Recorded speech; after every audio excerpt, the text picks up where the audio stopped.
بسم اللہ الرحمن الرحیم۔ السلام علیکم ورحمۃ اللہ وبرکاتہ۔ آپ دیکھ رہے ہیں چینل اسرم شہزاد ستی۔ سب سے پہلے گزارش ہے کہ آپ چینل کو سبسکرائب کریں اور بیل آئیکن کو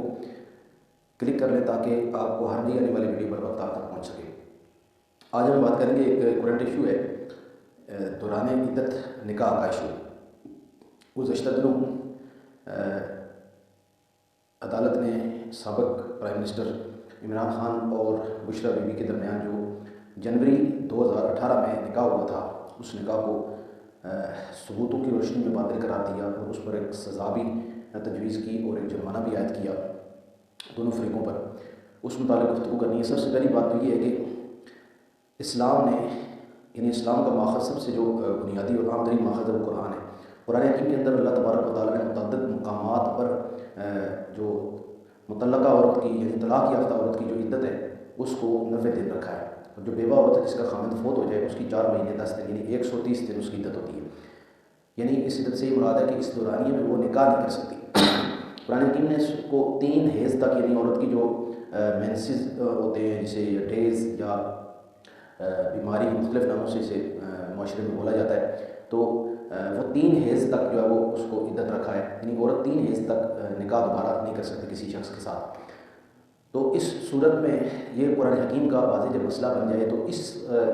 کا خلاف کرنا، یہ حدود اللہ کے اندر جو وہ مداخلت آتی ہے، حدود اللہ کو پامال کرنے والی بات ہوتی ہے۔ تو یہ چونکہ ثبوتوں سے ایک واضح ہو گیا کہ جنوری 2018 میں جو نکاح واقع ہوا تھا وہ محض 48 دن کے یا 50 دن کے وقفے پر ہوا تھا، یعنی کہ بشریٰ بی بی کو اس کے خامند خاور مانیکا کی طرف سے جب طلاق دی گئی ہے تو اس طلاق کے محض 48 دن کے بعد جو وہ یہ نکاح قائم کیا گیا۔ اس کے بعد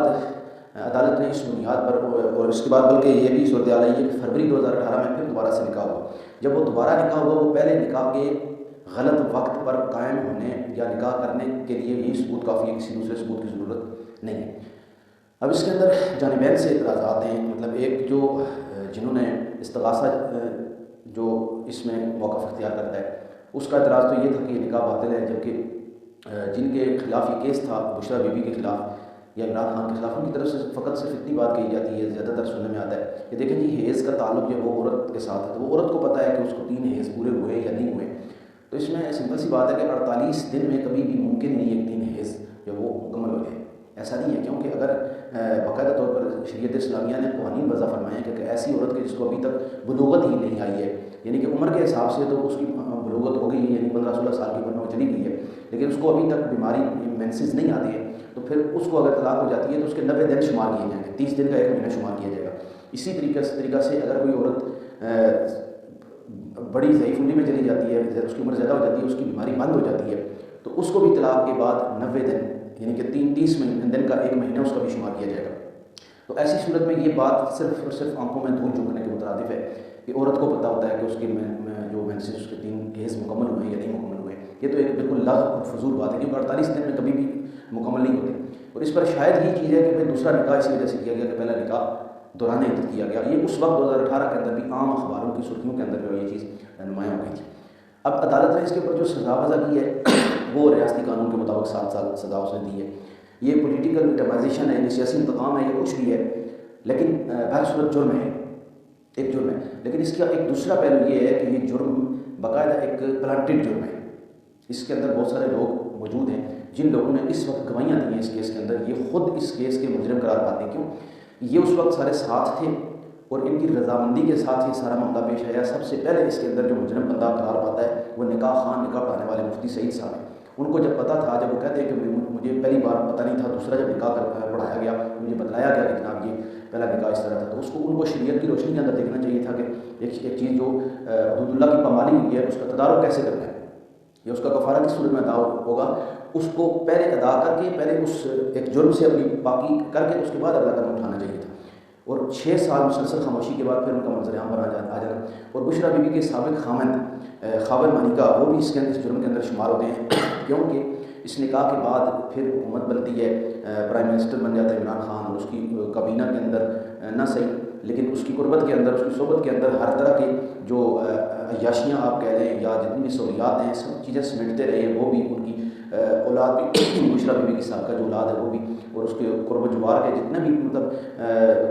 عزیز و اقربا تھے وہ سارے کے سارے نوازے گئے. اس وقت مکمل طور پر خاموشی رہی. 6 سال کے بعد خاور ملکہ کا اسٹینڈ لینا یا استغاثہ کی صورت میں پیش ہونا یہ بھی خود ایک جرم ہے کہ آپ کسی چیز کو اپنے مقاصد کی خاطر کیوں استعمال کرتے ہیں.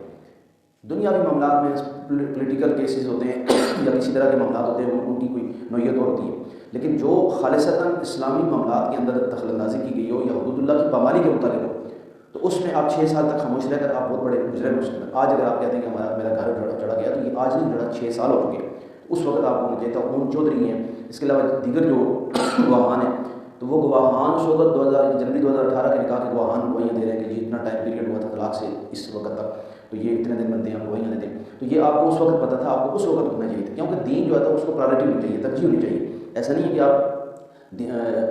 دین کو بھی اپنی سیاست کے تحت کر کے یا اپنی سوچوں کے یا اپنے مفادات کے تحت کر کے آپ چلیں گے, ایسا نہیں ہوتا. بلکہ ہمیشہ انسان کے لیے دین کو ترجیح ہونی چاہیے. آپ کسی بھی پارٹی سے بلانگ کرتے ہیں, آپ کسی بھی مکتب فکر سے بلانگ کرتے ہیں, آپ کسی بھی جو وہ اسکول آف تھاٹ کے ساتھ آپ کا تعلق ہے, لیکن اسلام آپ کا جو فیصلہ ہونا چاہیے, اسلام کو آپ کو پرائرٹی ہونی چاہیے. تو اس مجموعی طور پر اس کیس میں یہ ہے کہ دال میں کالا کالا ضرور ہے, جرم ضرور ہوا, یہ اس وقت آشکار ہو چکا تھا. اس پر اخبارات کے اندر کالم لکھے گئے ہیں, اس پر جو بڑے بڑے نیوز پیپر جو ایجنسیاں ہیں انہوں نے اس پر آرٹیکلز لکھے ہیں, مفتیان کرام نے باقاعدہ اپنے طور پر رائے دی ہے. لیکن چونکہ جن مفتیان کرام نے اس وقت رائے دی ہے ان کی اپروچ ہی نہیں تھی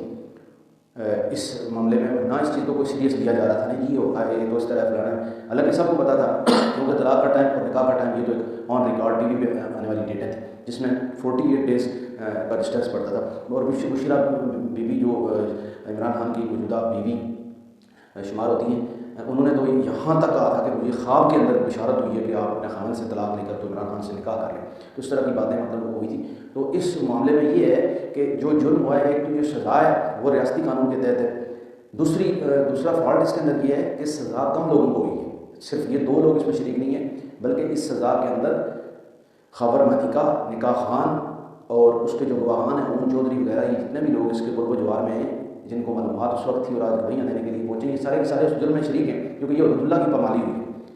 تو اس واسطے یہ کیس جو ہے وہ اپنی نوعیت کا میرے خیال میں پاکستان کی تاریخ کا پہلا کیس ہوگا اتنا ہائی پروفائل پرسنالٹی پر یا سیلیبریٹی جسے کہتے ہیں ان میں سے بڑے لوگوں میں سے کوئی ایک پہلا کیس سامنے آیا ہے. لیکن اس میں سزا کا تعین کرتے وقت اس کو پولیٹیکل اگر وکٹمائزیشن نہ ہوتی, سیاسی انتقام نہ ہوتا, تو اس کیس کا جو جرم ہے وہ جرم بہت سارے لوگوں, درجن پر لوگ اس کے اندر انوالو ہو سکتے تھے. اللہ تعالیٰ سے دعا ہے کہ اللہ تعالیٰ ہمیں ہر طرح کے جرم و خطا سے محفوظ فرمائے, ہماری خطائیں معاف فرمائے. جزاکم اللہ خیر.